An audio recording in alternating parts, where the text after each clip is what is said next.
आज पूरे भारत में बड़े उत्साह के साथ जन्माष्टमी का पर्व मनाया जा रहा है। हर तरफ कान्हा की भक्ति में रंगे श्रद्धालु नजर आ रहे हैं। चारों ओर भगवान श्री कृष्ण के जन्मोत्सव की खुशी है। जन्माष्टमी के अवसर पर सभी मंदिर रंग बिरंगी लाइट से जगमगा रहे हैं। हर कृष्ण मंदिर में भक्तों की भारी भीड़ उमड़ रही है। मंदिरों में कृष्ण लीला और भजन हो रहे हैं। रात 12 बजे भगवान कृष्ण के जन्म के साथ ही सभी मंदिरों में भगवान कृष्ण और लड्डू गोपाल की विशेष पूजा अर्चना होगी। लड्डू गोपाल को विशेष मिठाइयों और पकवानों का भोग लगाया जाएगा।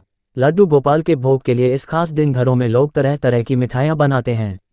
देश के कोने कोने में मंदिर सजे हुए हैं। मंदिरों में झांकियां भी लगाई गई हैं। छोटे छोटे बच्चे राधा कृष्ण की वेशभूषा धारण किए हुए हैं। ज्यादातर मंदिरों में भजन कीर्तन के प्रोग्राम हो रहे हैं। भक्तजन इन कार्यक्रमों का आनंद लेने के लिए बड़ी संख्या में मंदिरों में जमा हो गए हैं। वहीं सरस्वती स्कूल में जन्माष्टमी पर्व बड़े ही धूमधाम से मनाया गया। वहीं कैबिनेट मंत्री संपत्तिया उइके स्कूल में जन्माष्टमी पर्व में सम्मिलित हुई। उन्हीं ने सभी को शुभकामनाएं दी, साथ ही स्कूल में सजी झांकियों का अवलोकन की। साथ ही मुख्यमंत्री जी का धन्यवाद करी कि हर जिले में सांस्कृतिक कार्यक्रम दिए। साथ ही गौसंवर्धन की घोषणा की, जिसमें पशु पक्षी और जलवायु का संरक्षण कर सके। बम्हनी बंजर यादव समाज के द्वारा भव्य रैली झांकियों के साथ निकली। वहीं बम्हनी में सोनी वार्ड के राधा कृष्ण मंदिर में जन्माष्टमी की विशेष धूम। वहीं बम्हनी में सहेलियों ने भव्य झांकी बनाई, जिसमें मथुरा से गोकुल तक की कृष्ण जी की लीलाओं का वर्णन किए।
प्रदेश की जनता किस तरह संदेश देना चाहते हैं? मैं आज कृष्ण जन्माष्टमी के उपलक्ष्य में जिलावासी, प्रदेशवासी और देशवासियों को बहुत बहुत शुभकामनाएं देती हूँ।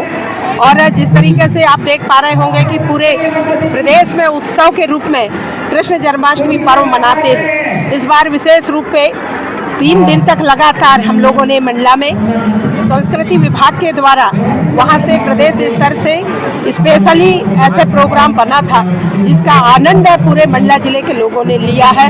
उसका प्रचार प्रसार हुआ है और यशस्वी मुख्यमंत्री जी ने जिस तरह से गौ संवर्धन के लिए भी इस साल पे मनाने के लिए कहा गया है।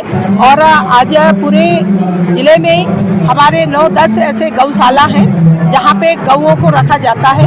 और उस पर अभी तत्कालीन तुरंत पे अभी कलेक्टर साहब ने निर्देश किया है कि जो भी गऊ अभी रोड में रहते हैं तो सबसे अपील किया है कि जिसके गाय है, जिसके गऊ हैं, उनको वो यदि पाले हैं तो उनको व्यवस्थित रखें। और यदि नहीं रख रहे हैं तो ऐसी स्थिति में हम लोग जो ऐसे गौ सेवा कर रहे हैं उनके माध्यम से उनको गौशाला तक उनको पहुंचाने का काम करेंगे। हर जिले में अभी गीता का एक संग्रहालय खोला जाएगा, जहां पे हमारे भगवान श्री कृष्ण ने गीता का उपदेश दिया उसका भी सभी लोगों को जानकारी होनी चाहिए, जो हमारे आने वाली पीढ़ी को। और उसके साथ साथ गौ संरक्षण के साथ साथ हर गौशाला के लिए चारागाह बनाया जाएगा। और जब गऊ यदि शांत होते हैं तो वहाँ आप देख रहे होंगे कि रोड के किनारे कहीं भी पड़े रहते हैं। उसके लिए जिस तरीके से मुक्ति सेट बनाया जाता है मनुष्य के लिए, वैसे ही गऊ के लिए भी गौ मुक्ति सेट बनाने का काम हम करेंगे। एक उचित स्थान पे गऊ माता को वहाँ पे हम लोग उनको दफनाएंगे ताकि वो अच्छा उनके लिए भी ठीक रहे और किसी प्रकार के ऐसा कोई व्यवधान ना आए, उसके लिए भी प्रावधान कर रहे हैं। जहाँ जहाँ भगवान श्री कृष्ण की लीला हुए हैं, जहाँ जहाँ ऐसे स्थान जहाँ कृष्ण भगवान को सुदर्शन चक्र मिला था परशुराम भगवान के द्वारा, जहाँ